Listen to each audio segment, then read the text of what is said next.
Shalom saudara, kita kembali mengikuti acara menjawab Trinitas dan menjawab masalah-masalah doktrin. Jadi mulai episode ini kita juga mengasuh jawaban bukan hanya menyangkut Trinitas, tapi semua masalah yang terkait dengan doktrin. Jadi jika ada pertanyaan yang menyangkut doktrin di ABAM, maka kita alihkan di menjawab doktrin. Oke. Kita masuk episode 41 ya Pak Yehuda.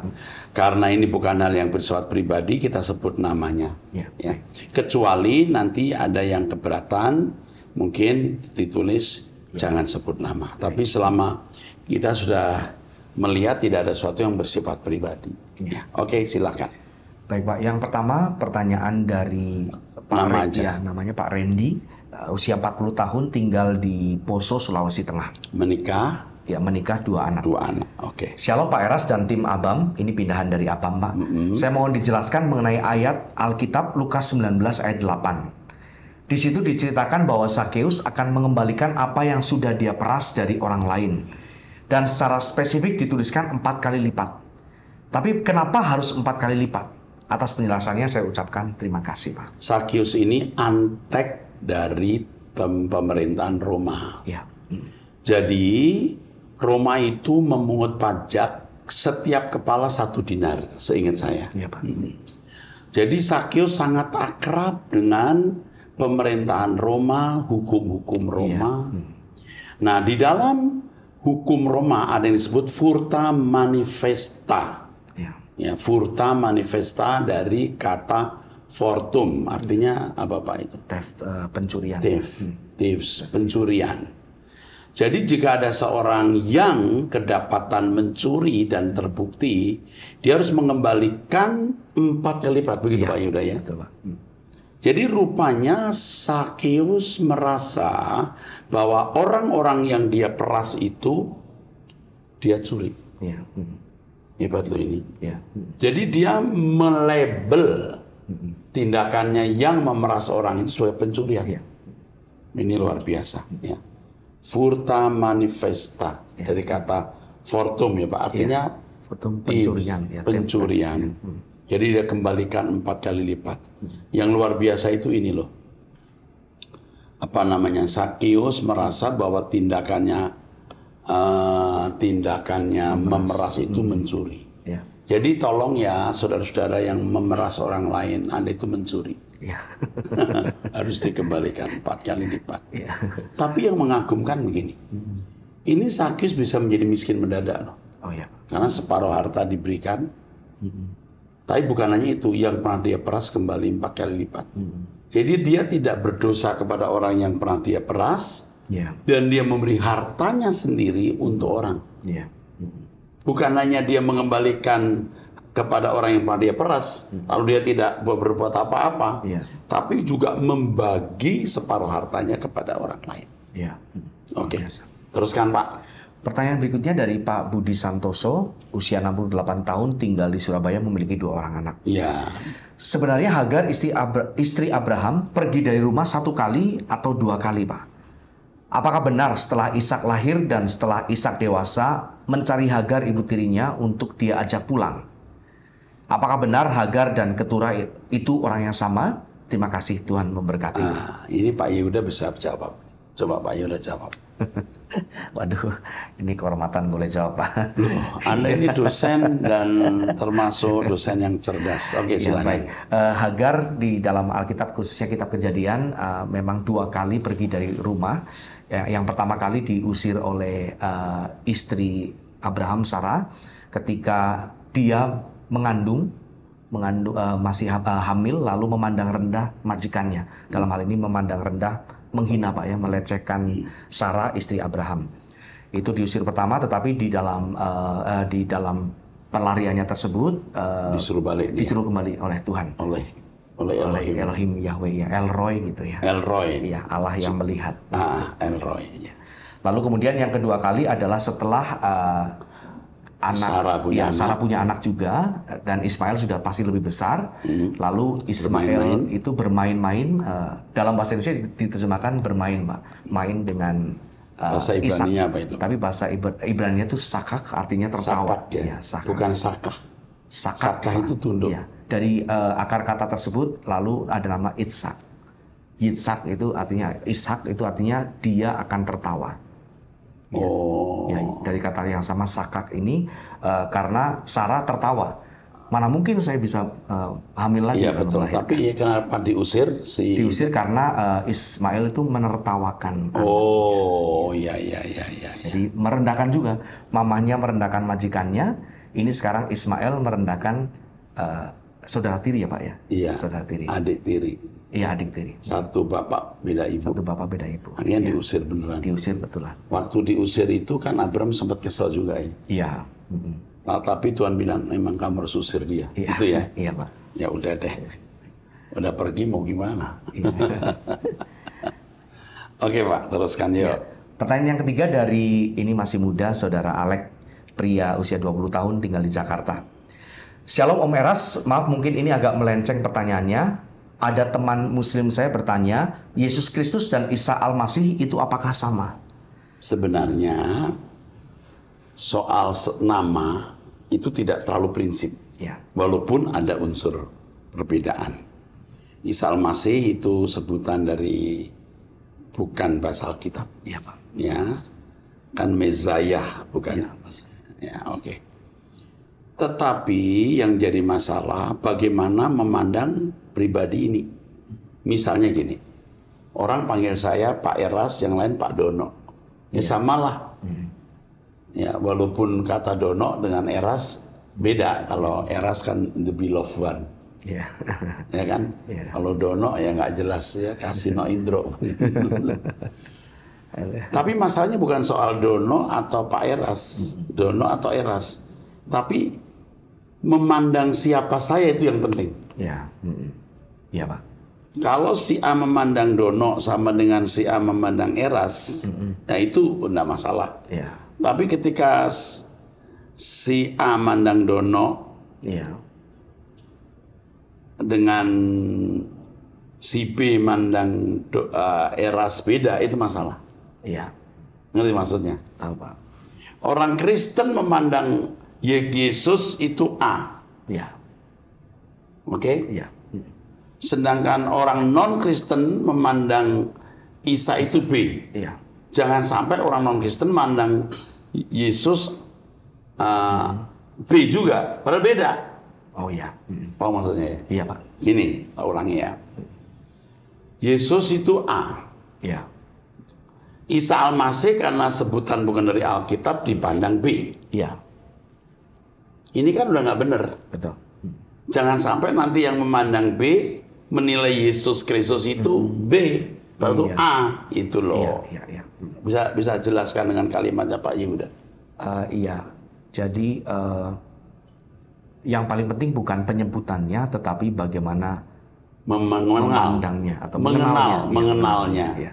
Termasuk sikap juga mungkin Pak ya. Termasuk Oh juga, iya, kalau pasti ya, mengandung termasuk sikap itu. sikap, ya. Penilaian atau pengenalan kita terhadap sosok Jadi ini. kalau Isa misalnya dipandang hanya nabi, Hanya nabi, ya. Yesus Kristus itu bukan hanya nabi, dia juga Tuhan. Ya. Dia juga Allah, tapi bukan Allah Bapa. Ya. Jangan sampai nanti orang-orang yang memandang Isa itu nabi saja, memandang Yesus Kristus juga nabi saja. Itu yang kita yang bermasalah.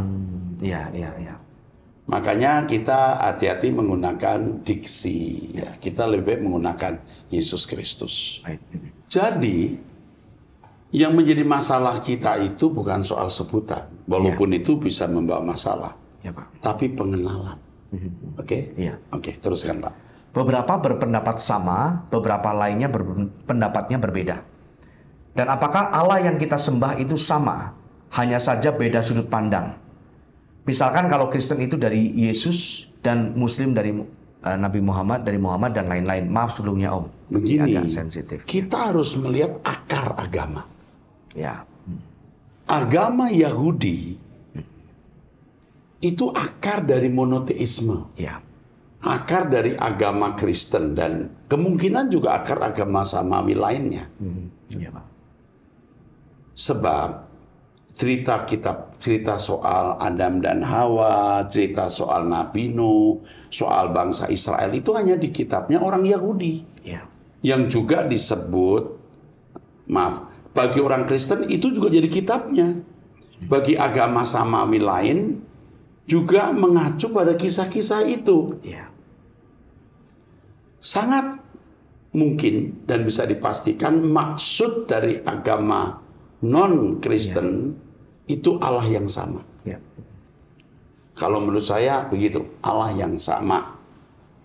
Tetapi pemahaman mengenai Allah itu tidak sama. Jadi saya harus mengatakan mungkin maksudnya sama, Ya. tetapi pemahamannya beda. Ya. Nah, kita kembali ilustrasi begini. Dua orang mendapatkan satu sumber. Ya. Tetapi si A, si B itu memahami sumber ini beda. Ya. Itu, memahami Allah dari sumber itu beda. Ya. Orang Kristen memahami Allah itu begini, orang non-Kristen memahami Allah itu begitu, beda kan? Tetapi harus tahu bahwa 1440 sebelum Masehi, agama Yahudi sudah ada. Ya. Itu 1500 tahun sebelum ada agama Kristen. Ya. Jadi abad 1 mau ada agama Kristen. 600 tahun kemudian baru ada agama Muslim. Ya. Begitu ya? Ya. Jadi urutannya demikian. Nah, saudara menilai sendiri saja. Cukup jelas nggak? Ya, Pak, Atau mau tambahkan? Jangan takut tambahkan. Cukup. Cukup ya, oke. Ya. Om Eras, kali ini saya tidak mau bertanya, saya hanya mau sedikit sharing. Terima kasih Om buat pemaparan soal logos dan monoteisme yang Om berikan. Saya sangat senang dan menjadi paham. Oh ya Om, saya ingin menambahkan sedikit, mohon maaf bila lancang. Kemarin saya membaca Kejadian 2 ayat 18 dan di Yesaya 44 ayat 24. Ketika saya baca teks aslinya, saya menemukan kata seorang diri, di mana dalam bahasa Ibrani-nya dipakai kata bad, yang berarti alone. Ya, by self. By self. Ya, sama seperti konteks ketika Tuhan berfirman, tidak baik kalau manusia seorang diri saja. Ya.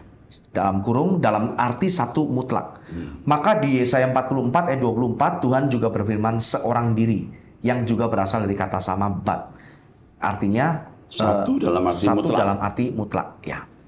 Hal ini seharusnya bisa membungkam pernyataan kalau Allah itu tiga atau Allah menciptakan banyak-banyak ketika menciptakan manusia atau langit dan bumi. Iya, artinya hanya satu manusia yang diciptakan pada iya. mulanya. Ya, Pak. Bukan 2 Adam, 3 Adam, 1 Adam. Ya, langit dan buminya pun satu begitu. Ketika menciptakan langit dan bumi. Terus. Oh ya.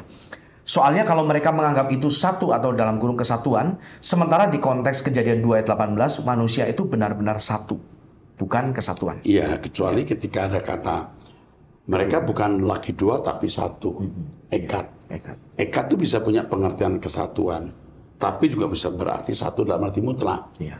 Tetapi hampir semua kata ekat di Perjanjian Lama itu artinya satu. Iya. Yang artinya kesatuan itu hanya beberapa belas. Betul. Ya betul nggak? Betul. Ya jangan kita tidak fair ya. Iya. Nah coba kita lihat bahasa aslinya Pak. Di dalam Kejadian 2 ayat 18 ya. Kejadian 2 ayat 18. Dibaca Pak. Wayomer Elohim. Yang keras Pak.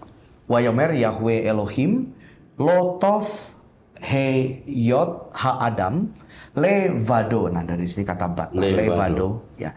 Ese lo ezer kenegdo. Ezer kenedo itu penolong yang sepadan. Iya. Ezer kenedo.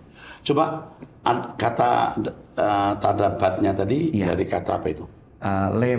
Levado ini dari akar katanya bat. Alone ya? Ya. Atau by self. Bet dan dalet ini artinya alone by self ya. Apa hurufnya Pak? Bet dan dalet Pak. Bet, dalet. Ya, bet, dalet udah cuma 2 huruf aja. Oh, bet, dalet. Akar katanya 2 huruf. Bat ya. Vokalnya pakai apa itu? Pakai patah. Patah. Ya.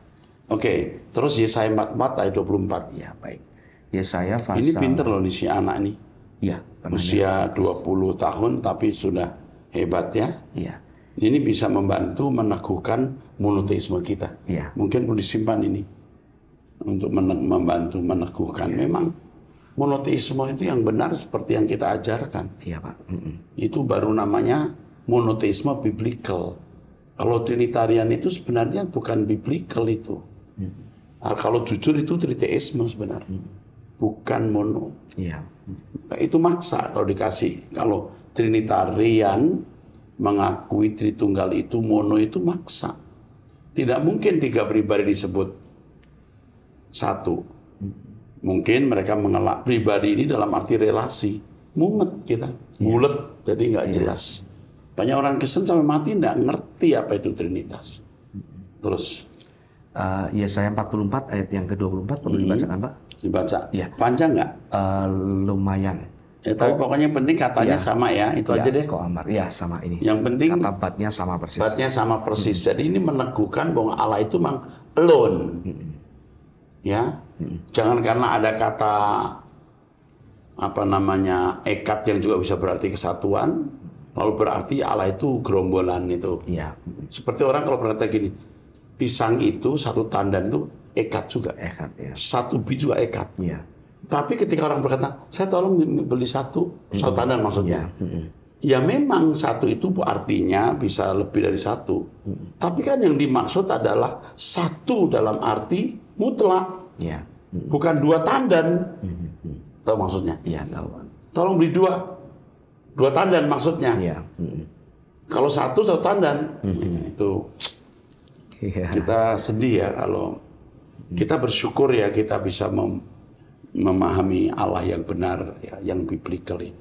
Oke, teruskan Pak. Baik, pertanyaan berikutnya dari Pak. Yang keberapa ini? Ini yang keempat ya. Pak. Oke, teruskan yuk. Yang pertanyaan keempat dari Pak Effendi, usia 47 tahun. Ya, tinggalnya nggak tahu di mana, menikah, Pak. Tidak disebutkan maksudnya. Shalom Pak Eras, saya ingin bertanya tentang terjemahan ayat Alkitab yang bisa sangat berbeda-beda. Khususnya dalam 2 Timotius 2 ayat 15 bagian B. Terjemahan Indonesia mengatakan yang berterus terang memberitakan perkataan kebenaran itu. Tapi dilihat di terjemahan bahasa Inggris King James Version yang secara benar, ini sudah diterjemahkan, yang secara benar membagi perkataan kebenaran. Rightly atau dividing the word of truth. Ya. Terus. Perbedaan antara kata memberitakan dengan membagi saya kira amat sangat jauh. Belum lagi pendalaman dan aplikasinya. Kalau membagikan ya mungkin sama dengan memberitakan. Tapi kalau membagi menurut saya ya artinya memilah atau membedakan. Berbeda sekali maknanya dengan memberitakan. Jauh lebih dalam lagi penafsirannya yang malah bisa menimbulkan ajaran baru. Saya juga baru sadar setelah mendengarkan khotbah-khotbah berbahasa Inggris. Kok kayak masuk ke dunia lain? Kenapa di Indonesia bisa berbeda sekali terjemahannya ya? Dalam kurung membagi kok disamakan dengan membagikan. Ini kita harus mengerti sejarah King James loh. Iya. King James ini sebenarnya terjemahan yang paling dekat dengan bahasa aslinya. Walaupun ada orang menolak itu. Ya. Jadi mencoba untuk berusaha tidak memodifikasi. Ya. Jadi justru King James itu lebih mengarahkan kita ke bahasa asli. Jadi kalau King James mengapa menerjemahkan dividing, Iya. itu dia apa adanya. Jadi kita harus memahami kata dividing itu apa. Iya. Begitu loh. Tidak boleh kita terjemahkan dengan pikiran Indonesia. Iya. Harus pakai pikiran King James yang juga membuat kita membaca teks aslinya. Iya. Jadi kalau kita menemukan kata dividing, seakan-akan King James berkata, coba kamu lihat bahasa aslinya. Gitu. Coba artinya gimana Pak? Iya. Kita buka. 2 Timotius pasal 2 ayat 15. Bahasa aslinya apa? Iya, spodason seuton dokimon parastesai toteo ergaten anepais kunton ortotomunta ton logon tes aleteias. Artinya apa? Ya, artinya Enggak, bahasa aslinya apa dividing di sini? ya kata dividing di sini accurately handling ortomeo kata dasarnya Pak. Ortomeo. Ortotomunta ini kata Artinya dasarnya apa saja? Karena ada beberapa makna bisa. Apa? to cut straight ways. Jadi untuk memotong begitu Pak. Ya, terus apa lagi? Lalu to proceed on straight path apa namanya? Membagi-bagi Bukan path Pak, maaf apa namanya jalan. jalan path. Ya, di jalan yang lurus begitu Pak. Hold a straight course equivalent to doing right gitu. Kemudian to make straight and smooth, to handle right, to teach the truth directly and correctly. untuk mengajarkan kebenaran secara Lurus. directly, secara lurus, ya. Secara tepat, Dan straight secara to the tepat. point Ya, maksudnya. straight to the point. Ya. Jadi sebenarnya mau dikatakan oleh Paulus di sini, bagaimana Pak, itu kan menghadapi pengajaran sesat kalau nggak salah itu. Iya, Pak. Ya coba lihat. Saya baca. Jadi nasihatnya begini, kamu straight to the point aja deh. To the Bicara, point. to the point. Kamu jangan ragu-ragu, memenggal yang salah. Iya. Dengan betul, Pak. memberitakan kebenaran. Ya, di situ kata membagi. Nah, dari situ. ya, bukan membagi dalam arti memotong-motong. Membagi bukan berarti membelah satu benda menjadi beberapa buah gitu, bukan. Iya. Jadi pengertiannya harus straight to the point. Bicara langsung, apa namanya. Ya betul ya? Iya. Straight to the point, jangan ragu-ragu. Hajar saja, maksudnya begitu kali. Iya. Kalau konteksnya di ayat berikutnya, tetapi hindarilah omongan yang kosong dan yang tak suci. Nggak usah berputar-putar. Iya, tidak berputar-putar, yang hanya menambah kefasikan. Iya, itu. Makanya bagus kita tahu bahasa Yunani. Iya. Tidak harus, tetapi untuk pengajar seperti kami harus tahu. Iya. Kalau tidak tahu bahasa Yunani kan nggak bisa menjawab. Iya. Ya. Baik. Oke, saya senang didampingi Pak Yehuda karena beliau juga cukup tahu bahasa Yunani, Ibrani. Iya. Saya sendiri juga pernah mengajar bahasa Yunani, menjadi dosen bahasa Yunani, walaupun tentu ini sudah lama sekali, sudah 2-30 tahun yang lalu. Tapi tentu masih melekat Iya. ya bahasa Yunani karena kita masih menggunakan bahasa itu untuk memahami isi Alkitab, artinya memahami secara pasif bukan aktif ya. Oke, cukup ya Pak ya, mau tambahkan lagi nggak? Jelas. Sudah Oke, jelas, Pak. jadi jelas ya Pak. Pak siapa tuh? Tadi Pak Effendi. Pak Effendi. Pak Effendi jelas ya Pak Effendi. Membagi bukan dalam pengertian membagi dalam pengertian bahasa Indonesia ya. Tapi straight to the point. Ya. Jangan ngomong muter-muter, ngomong Ya. kosong, itu maksudnya. Ya. Nah, itu gunanya mentor, gunanya guru yang bisa mengajarkan secara presisi Alkitab. Ya. Terus Pertanyaan selanjutnya dari seorang mahasiswi usia 21 tahun bernama Novitan Putri, tinggal di Jakarta. ya. Shalom Pak Eras, saya mau bertanya, apakah pada waktu penciptaan Allah hadir secara fisik ataukah secara roh?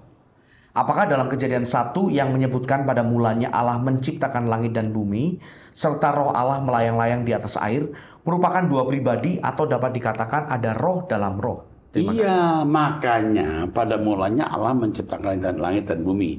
Pada mulanya Elohim itu menunjuk Yahweh. Ya. Nah, kehadiran Allah itu Roh Kudus atau Roh Allah. Roh Allah itu cara kehadiran Allah. Ya. Allah di surga. Maka Yesus mengajarkan kita Bapa kami yang di surga. Ya. Bukan yang di mana-mana. Ini pertanyaan kepada Bapak. Kelima, Pak. Ini kelima ya. Iya. Bapa kami yang di surga, bukan di mana-mana. Yang maha hadir itu rohnya Bapa. Bayangkan kalau Allah itu roh, roh Allah juga roh. Dua roh. Maka salah Trinitas itu. Yang benar itu monoteisme. Roh Allah itu ya Allah itu sendiri, rohnya. Jangan diartikan pribadi lain. Tapi saya belum menjelaskan soal Roh Kudus. Roh Kudus juga hadir sebagai pribadi. Bisa. Tapi bukan pribadi lain, pribadi Allah. Iya. Nanti saya akan jelaskan. Jadi begini, yang menciptakan Adam dan Hawa Allah, dan kehadirannya itu melalui Roh Kudus. Bagaimana prosesnya? We don't know. Kita nggak tahu dan kita nggak perlu tahu. Ya. Oke? Kita nggak usah tahu tapi jelas. Dan pertanyaan kamu Novitan, jelas membuka mata kita untuk melihat bahwa yang benar itu monoteisme Alkitabiah, bukan Trinitas. Membingungkan Trinitas itu. Keren ya? Ya. Teruskan sekarang yang terakhir. Ya, pertanyaan yang terakhir dari pria berusia 37 tahun bernama Eng Leonardus Andrian, tinggal di Jakarta. Pertanyaannya ada tiga pertanyaan. Yang pertama, penghakiman. Apakah benar pemahaman saya, Pak, bahwa penghakiman Tuhan Yesus nantinya, baik orang Kristen maupun non-Kristen, berdasarkan perbuatan? Iya, tidak ada penghakiman berdasarkan iman, tapi perbuatan. Jadi dari perbuatan itu nampak imannya. Jika orang Kristen harus sempurna seperti Bapa, itu baru iman yang benar. Jika tidak, kamu belum beriman. Jadi penghakiman itu berdasarkan perbuatan. Kalau serupa dengan Yesus, itu baru benar, itu baru beriman. Maka ketika Yesus berkata, kalau anak manusia datang, apakah dia menjumpai iman di bumi? Artinya apakah dia mendapati orang Kristen seperti dirinya? Ya. Tapi kalau orang di luar Kristen yang memang bukan umat pilihan, yang juga dihakimi menurut perbuatan. Yang mengasihi sama seperti dirinya sendiri, itu masuk menjadi anggota masyarakat. Ya kan? Ya. Nah, maka hukum mengatakan, dan hukum yang sama dengan itu, kasihlah sama seperti dirimu sendiri. Mereka memang bukan umat pilihan, nggak mengenal Allah yang benar, tapi perbuatannya bisa membawa mereka masuk langit baru, bumi baru.